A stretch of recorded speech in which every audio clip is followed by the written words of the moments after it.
Friends, நீங்க இந்தியாவுல இருந்துக்கிட்டே ஏதாவது ஒரு யுஎஸ் இன்வெஸ்டரோட போர்ட்ஃபோலியோ காப்பி பண்ணீங்கன்னா, உதாரணமா வாரன் பஃபெட்டோட போர்ட்ஃபோலியோ காப்பி பண்ணீங்கன்னா, அதாவது எந்த கம்பெனில வாரன் பஃபெட் இன்வெஸ்ட் பண்றாரோ, அதே கம்பெனில நீங்க இன்வெஸ்ட் பண்ணா, அவருக்கு ஒருவேளை 20% ப்ராஃபிட் கிடைச்சதுன்னா, இந்தியனான உங்களுக்கு 24லேருந்து 25% வரை ப்ராஃபிட் கிடைக்க வாய்ப்பு இருக்கு.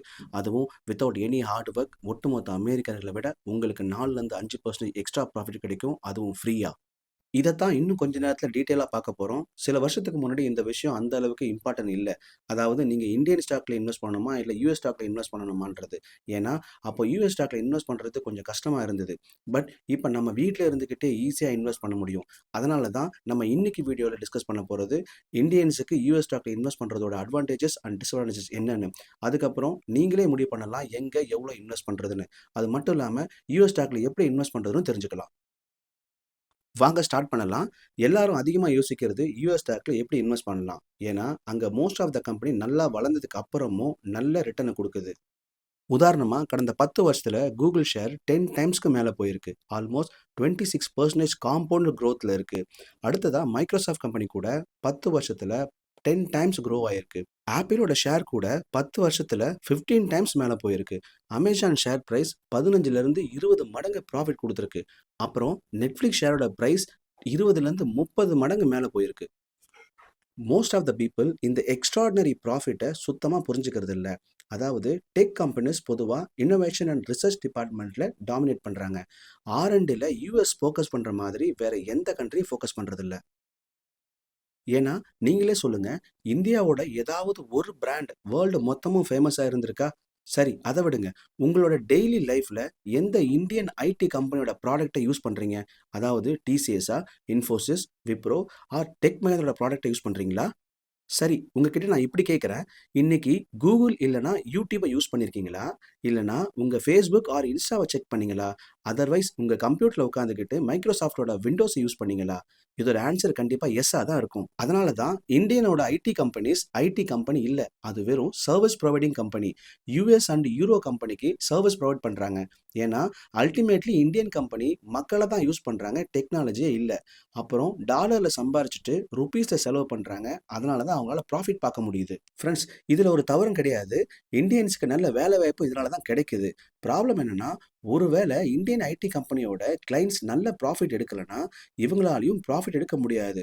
ஸோ நம்ம இந்தியன் கம்பெனிஸ் ஹெவிலி டிபெண்டன்ட் கம்பெனியா இருக்க தான் வாய்ப்பு அதிகம். இதனால தான் இந்தியன் ஐடி கம்பெனிஸ் இனோவேஷனை பொறுத்தவரை யூஎஸோட பக்கத்துல கூட போக முடியல. அதனால தான் யூஎஸ் ஐடி கம்பெனிஸ் மொத்த உலகத்தோட லீடர் ஆயிட்டாங்க. ஒரு நாளும் கம்பெனியோட மோட் ஸ்ட்ராங் ஆகிட்டே போகுது. அதாவது இவங்களோட காம்படிட்டர் இவங்களை தொடக்கூட முடியாத உயரத்துக்கு வளர்ந்துட்டாங்க. இதனால தான் யூஎஸ் ஸ்டாக் மார்க்கெட்டோட பெரிய அட்வான்டேஜ், இந்த மாதிரி பெரிய பெரிய கம்பெனியை நம்ம பார்க்க முடியும். இந்த மேனேஜ்மெண்ட் 10லேருந்து 20 வருஷம் அட்வான்ஸாக ஃபியூச்சரை பற்றி யோசிப்பாங்க. ஃப்ரெண்ட்ஸ், அடுத்த அட்வான்டேஜ் என்னன்னா, நான் எப்பயும் ஸ்டாக் செலெக்ஷனை பற்றி பேசும்போதெல்லாம் நான் சொல்றது என்னன்னா, நீங்கள் ஒரு கம்பெனியோட ப்ராடக்ட் அண்ட் பிஸ்னஸை புரிஞ்சுக்கிட்டு தான் அந்த ஸ்டாக்கை சூஸ் பண்ணணும். அடுத்த 10 வருஷத்துக்கு அப்புறம் அந்த கம்பெனியோட பிஸ்னஸ் எப்படி இருக்கும்னு புரிஞ்சுக்கிட்டு இன்வெஸ்ட் பண்ணணும்.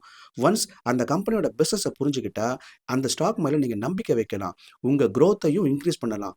பட் நம்மில் நிறைய பேர் வேகமாக பணம் சேர்க்கணுன்ற ஆசையில் புதுசாக கேள்விப்படுற கம்பெனியோட ஸ்டாக்கை வாங்கிடுறாங்க. ஆனா, இங்க யுஎஸ்ல நிறைய கம்பெனியோட சர்வீஸ நம்ம பல வருஷமா யூஸ் பண்றோம். ஒருவேளை நீங்க 20லேருந்து 30 வயசா இருந்தா, மைக்ரோசாஃப்ட்ன்ற பேர சின்ன வயசுலேருந்தே கேட்டிருப்பீங்க. இன்டர்நெட் யூஸ் பண்ண ஆரம்பிச்சதுலேருந்து கூகுள தவிர வேற எந்த பேரையும் கேள்விப்பட்டிருக்க மாட்டீங்க. அடுத்ததா சாஃப்ட் ட்ரிங்க்ல இந்தியன் அதிகமா மாஸா இல்லைன்னா ஸ்ப்ரைட் தான் விரும்புவாங்க. இந்த 2 கம்பெனியுமே கோகோ கோலாவோட பிராண்டு. ஃப்ரெண்ட்ஸ், நான் இந்த வீடியோவில் ஸ்டாக் ரெக்கமெண்டேஷன் கொடுக்கல.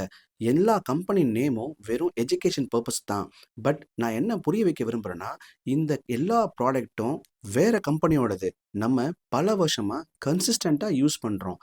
இந்த கம்பெனியோட பிஸ்னஸை புரிஞ்சிக்க ரொம்ப கஷ்டப்பட வேண்டிய அவசியம் கிடையாது. அடுத்த பெனிஃபிட் யூஎஸ் ஸ்டாக்ல கிடைக்க போகிறது, வித்தவுட் ஹார்ட் ஒர்க் உங்களுக்கு 4லேருந்து 5% எக்ஸ்ட்ரா ப்ராஃபிட் கிடைக்கும். நான் வீடியோ ஸ்டார்டிங்கில் சொன்ன மாதிரி இதை நமக்கு எப்படி கிடைக்கும்னு கொஞ்சம் டீட்டெயிலாக புரிஞ்சுக்கலாம். ஃப்ரெண்ட்ஸ், இந்தியாவில் இன்ஃப்ளேஷன் கொஞ்சம் அதிகமாகவே இருக்கும். ஆவரேஜாக 6 to 7% அதிகரிச்சுக்கிட்டே போகும்.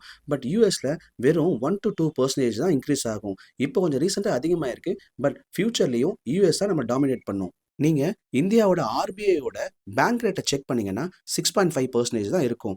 பட் யுஎஸோட சென்ட்ரல் பேங்கை செக் பண்ணீங்கன்னா 4% தான் இருக்கும். ஒருவேளை ஃபியூச்சர்ல இந்தியாவோட இன்ஃப்ளேஷன் ரேட் க்ரோ ஆகலைன்னா நம்ம ஆர்பிஐ நோட்டை பிரிண்ட் பண்ணி இன்ஃப்ளேஷன் ரேட்டை மெயின்டைன் பண்ணுவாங்க. இதனால இந்தியன் ருபீஸோட வேல்யூ யூஎஸ் டாலரை விட கீழே விழுந்துக்கிட்டே இருக்கும். இங்க பாருங்க, 1980ல ஒரு டாலரோட வேல்யூ 9 ரூபாயா இருந்துச்சு. கொஞ்சம் கொஞ்சமா அதோட மதிப்பு மேல போயிட்டே இருக்கு. இயர் 2000ல பாத்தீங்கன்னா ஒரு டாலரோட வேல்யூ 45 ருபீஸா இருந்திருக்கு. இப்ப பாருங்க, ஒரு டாலரோட வேல்யூ 86.68% இன்னைக்கு இருக்கு. இந்த வீடியோ பார்த்ததால ஃபியூச்சர்ல சர்ப்ரைஸ் ஆக வேண்டிய அவசியம் இருக்காது. அதாவது அடுத்து வரப்போற 10 வருஷத்துல டாலர் வேல்யூ 100 ரூபாயை டச் பண்ணவும் வாய்ப்பு இருக்கு.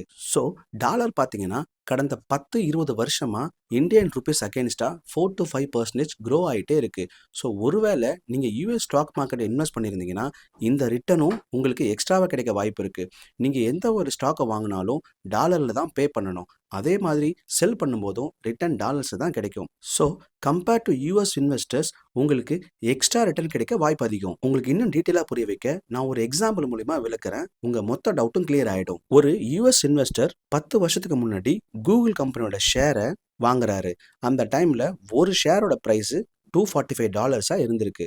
2021ல 2393 யூஎஸ் டாலரா இன்க்ரீஸ் ஆயிருக்கு.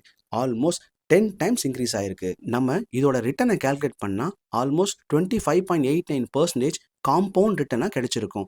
ஸோ யூஎஸ் இன்வெஸ்டருக்கு அவ்வளோதான் ரிட்டர்ன் கிடைச்சிருக்கும். ஆனால் நீங்கள் 10 வருஷத்துக்கு முன்னாடி இந்தியாவில் இருந்து இன்வெஸ்ட் பண்ணியிருந்தீங்கன்னா நீங்கள் இந்தியன் ருப்பியை டாலராக கன்வெர்ட் பண்ணியிருப்பீங்க.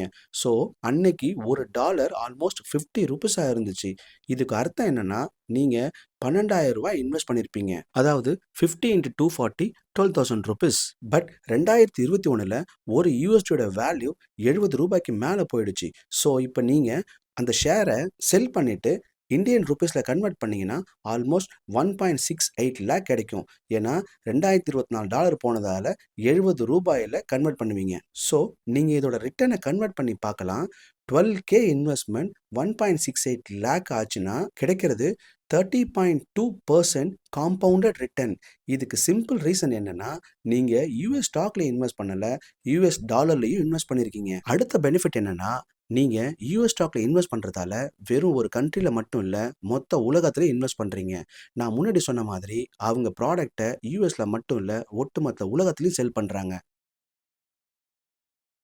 ஒருவேளை இந்தியன் எக்கனாமி சில காரணங்களுக்காக கீழே போச்சுன்னா, அதாவது பொலிட்டிக்கல் ரீசனாலேயோ கிளைமேட் இஷ்யூவாலேயோ வார் ப்ராப்ளத்தாலேயோ கீழே போச்சுன்னா, அந்த நேரத்தில் இந்தியாவில் இன்வெஸ்ட் பண்ண ஸ்டாக் மட்டும்தான் உங்களுக்கு கீழே போகும். ஆனால் யூஎஸ்ல இன்வெஸ்ட் பண்ண ஸ்டாக்ஸ் க்ரோத் ஆகிட்டு தான் இருக்கும். ஸோ என்னை பொறுத்தவரை நீங்கள் ஒரு நல்ல போர்ட்ஃபோலியோவை கிரியேட் பண்ணணும்னா அதில் ஒரு சில நல்ல யூஎஸ் ஸ்டாக்ஸை ஆட் பண்ணுறது பெஸ்ட்டான ஆப்ஷனாக இருக்கும். ஃப்ரெண்ட்ஸ், இப்போ நம்ம பார்க்க போகிறது டிஸ்அட்வான்டேஜஸ். என்னை பொறுத்தவரை 2 டிஸ்அட்வான்டேஜஸ் இருக்குது. ஃபர்ஸ்ட், இந்தியாவில் இருந்துக்கிட்டே யூஎஸோட நியூஸை க்ளோஸாக ஃபாலோ பண்ணுறது ரொம்ப கஷ்டம். ஒருவேளை யூஎஸ் சுச்சுவேஷன் ப்ராப்ளம் இருந்துச்சுன்னா அது நமக்கு தெரிய வாய்ப்பு இல்லாமல் போயிடும். இருந்தாலும் இது டிஸ்அட்வான்டேஜஸ் கிடையாது. ஏன்னா அடிக்கடி ஸ்டாக்கை பார்க்காம இருக்கிறது தான் நல்லது. அப்போ தான் நம்ம ஸ்டாக் காம்பவுண்டடாக இன்க்ரீஸ் ஆகும். இதனால் பை அண்ட் செல் டிசிஷனை எமோஷ்னலாக நம்ம எடுக்க மாட்டோம். செகண்ட் என்னன்னா, யூஎஸ்ல இன்வெஸ்ட் பண்ணுறதால கரன்சி எக்ஸ்சேஞ்ச் ஃபீஸ் பே பண்ண வேண்டியதாக இருக்கும். அதை பேங்க் சார்ஜ் பண்ணும். இருந்தாலும் என்னை பொறுத்தவரை இது ஒரு டெம்பரரி டிஸ்அட்வான்டேஜஸ் தான். டெக்னாலஜி இம்ப்ரூவ் ஆக ஆக லெஸ் ஃபீஸுக்கான சொல்யூஷன் கண்டிப்பாக கிடைக்கும். நீங்கள் லாங் டைம் இன்வெஸ்ட் பண்ணும்பொழுது இந்த ப்ராப்ளத்தை ஈஸியாக மேனேஜ் பண்ணலாம். ஏன்னா இது ஒன் டைம் சார்ஜ் தான். மியூச்சுவல் ஃபண்ட் மாதிரி எக்ஸ்பான்ஷன் ரேஷியோவை எவ்ரி இயர் பே பண்ண வேண்டிய அவசியம் இல்லை. இப்போ நீங்கள் கேட்கலாம், இந்தியாவில் இருந்துக்கிட்டே யூஎஸ் ஸ்டாக்ல எப்படி இன்வெஸ்ட் பண்ணுறதுன்னு. நான் பர்சனலாக இண்ட் மணி ஆப்பை யூஸ் பண்ணுறேன். அது செபியில் ரெகுலேட் பண்ணியிருக்காங்க. நான் இண்ட் மணியை ரெக்கமெண்ட் பண்ணலை, நான் இண்ட் மணியை யூஸ் பண்ணுறேன்னு சொல்கிறேன். உங்களுக்கு இண்ட் மணியை பற்றி டீட்டெயிலாக வீடியோ வேணும்னா நீங்கள் கமெண்ட்டில் சொல்லுங்கள். கண்டிப்பாக அதை ரிசர்ச் பண்ணி ஒரு வீடியோவை நான் அப்லோட் பண்ணுறேன். ஃப்ரெண்ட்ஸ், இந்த வீடியோ பார்த்தது மூலியமா இந்தியன் ஸ்டாக் மார்க்கெட்டில் மட்டும் இல்லாமல் யூஎஸ் ஸ்டாக்லையும் எப்படி இன்வெஸ்ட் பண்ணலாம், அதனால் என்ன பெனிஃபிட்னு உங்களுக்கு டீட்டெயிலாக புரிஞ்சிருக்கும். ஸோ உங்களுடைய போர்ட்ஃபோலியோலையும் நீங்கள் நல்ல யூஎஸ் ஸ்டாக்ஸை ஆட் பண்ணுவீங்கன்னு நான் நம்புகிறேன். ஃப்ரெண்ட்ஸ், இந்த வீடியோ எப்படி இருந்துச்சுன்னு கமெண்ட்டில் சொல்லுங்கள். மறக்காமல் சேனலை சப்ஸ்கிரைப் பண்ணிவிடுங்க. பெல் பட்டனை தட்டி விடுங்க. இதே மாதிரி இன்னொரு வீடியோவில் உங்களை திரும்ப சந்திக்கும் வரை உங்களிடமிருந்து விடைபெறுவது உங்கள் சேதுராமன். இது உங்கள் மார்க்கெட் மந்திரம்.